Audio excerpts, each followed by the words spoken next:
Halo semuanya, terima kasih sudah klik video ini dan selamat datang kembali di channel Movie Story. Pada kesempatan kali ini saya akan membahas alur cerita film Indonesia yang berjudul Sajen tahun 2018. Film dibuka dengan diperlihatkannya seorang kakek-kakek yang sedang menyebarkan sesajen di beberapa tempat di sebuah gedung sambil mengucapkan mantra.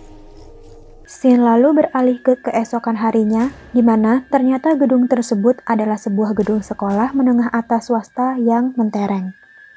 Lingkungannya yang modern itu sangat kontras dengan praktek sajen tradisional yang dilakukan seperti yang terlihat di scene awal tadi. Terlihat aktivitas normal yang biasanya terjadi di area sekolahan. Seorang pustakawan baru bernama Ratu menyadari bahwa di dalam salah satu loker murid ada sesajen yang diletakkan bersama dengan sebuah buku dan pensil yang patah. Saat ia bertanya kepada butanya mengenai itu, butanya menghindari jawaban dengan berkata ia tidak mau menjawab pertanyaan yang tidak ada hubungannya dengan pekerjaan. Ratu pun berlalu setelah mengucapkan kata nonsense yang artinya omong kosong di depan loker berisi sesajen tersebut. Beralih lagi ke sebuah toilet, di mana di sana Bianca dan dayang-dayangnya sedang berkumpul. Bianca dikenal sebagai siswi cantik dan kaya, tetapi dia juga arogan dan kurang ajar serta suka menindas murid lain yang lebih lemah. Dia menggunakan kekuatan yang dimilikinya untuk berbagai hal negatif termasuk merundung murid lain. Salah satu dayang yang bernama Lula mendengar suara tangisan dari salah satu bilik toilet yang juga diberikan sajen seperti loker. Namun saat akan memeriksa suara itu, Bianca menghampiri Lula dan mengajaknya pergi. Sepulang sekolah, Alanda dan Riza bermaksud membahas soal ujian dadakan yang dilakukan hari itu. Sementara Keira memutuskan untuk membeli makan dulu di kantin.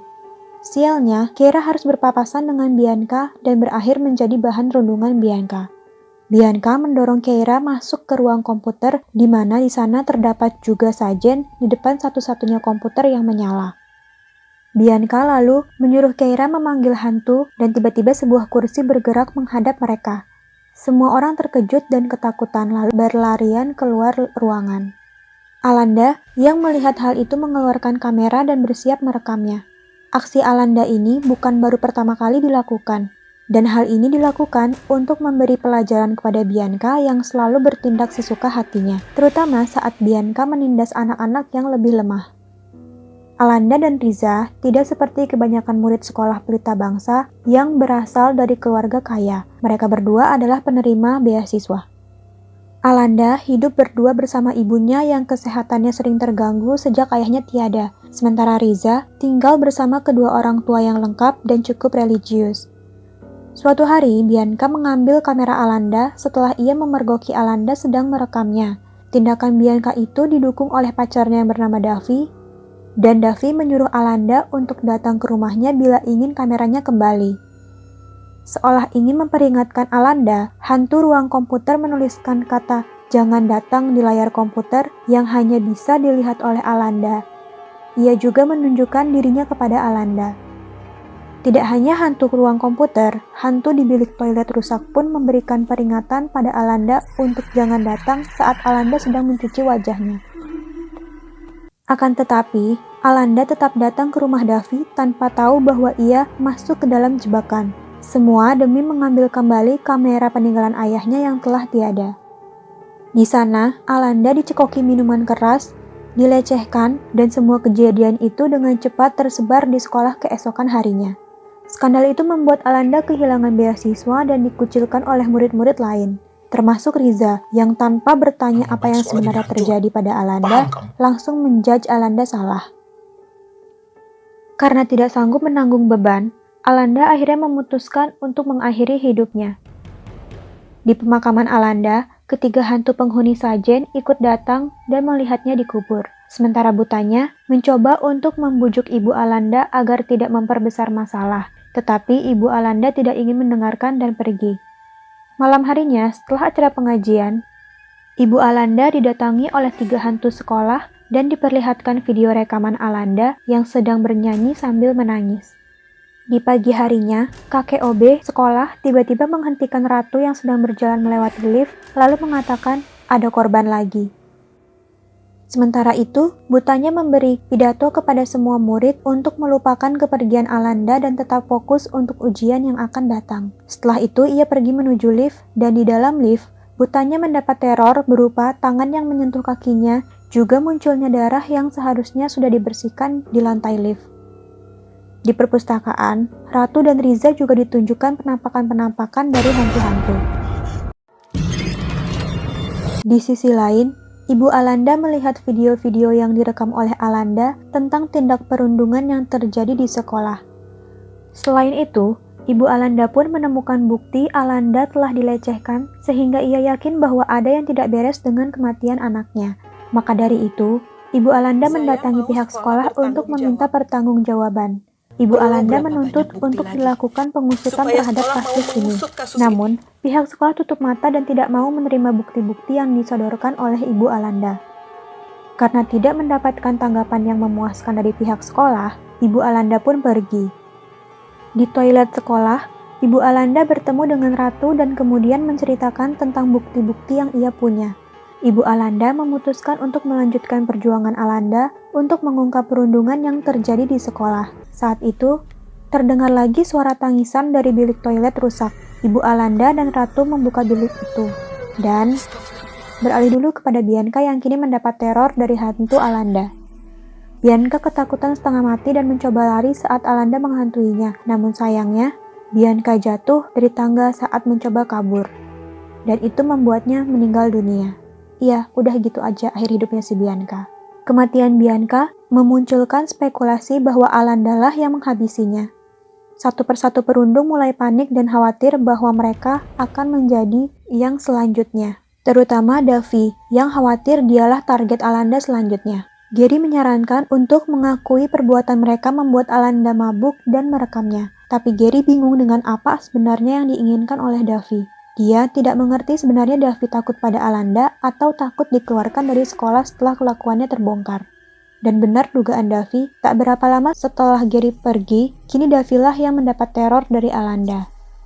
Karena makin banyak orang yang diperlihatkan dengan sosok hantu Alanda, Gary memutuskan untuk melaporkan hal ini kepada Butanya dan minta untuk dibuatkan sajen seperti 3 siswa lain yang bunuh diri juga. Tetapi sebagai orang yang taat beragama, Riza menyarankan untuk membuat pengajian saja daripada membuat sesajen. Akhirnya, Riza dan ayahnya berdoa di depan lift tempat Alanda menghabisi nyawanya. Singkat waktu, hari ujian pun tiba. Kali ini, yang mendapat teror dari Alanda adalah Pak Arman. Saat sedang mengumpulkan kertas ujian anak-anak, Pak Arman juga menemukan satu kertas ujian atas nama Alanda. Selain itu, ia juga melihat kursi yang tiba-tiba bergerak sendiri, padahal di dalam kelas hanya ada dirinya. Sebulan sudah Alanda meninggal dunia. Ibu Alanda kembali mendatangi sekolah karena setelah lama menunggu, tidak ada kabar lanjutan dari pihak sekolah bahwa kasus anaknya akan diusut. Pihak sekolah bahkan tidak mempunyai itikat baik sama sekali untuk merespon laporan mengenai bullying di sekolah. Ibu Alanda mengancam akan menyebarkan kepada media bila sekolah tidak bertindak, tetapi Butanya hanya tertawa. Karena kesal duka dan lukanya ditertawakan, Ibu Alanda membentak Butanya untuk diam. Saat itu, tiba-tiba Alanda menjelma menjadi Sadako dan keluar dari layar TV. Pak Arman lari ketakutan sementara Butanya melempar TV menggunakan tempat pensil. Karena kesal laporannya tidak pernah ditanggapi oleh pihak sekolah, Ibu Alanda memutuskan untuk bekerja sama dengan Ratu yang juga sedang melakukan penelitian tentang perundungan sekolah untuk menyelesaikan kasus ini. Alanda masih menghantui Davy. Dan kali ini, Alanda juga mendatangi Riza. Riza mencoba menenangkan hantu Alanda yang marah dan kecewa itu. Kedatangan Alanda menjadi pembuka mata Riza yang selama ini diam saja melihat Alanda berjuang menyelesaikan proyek membongkar bullying sekolah.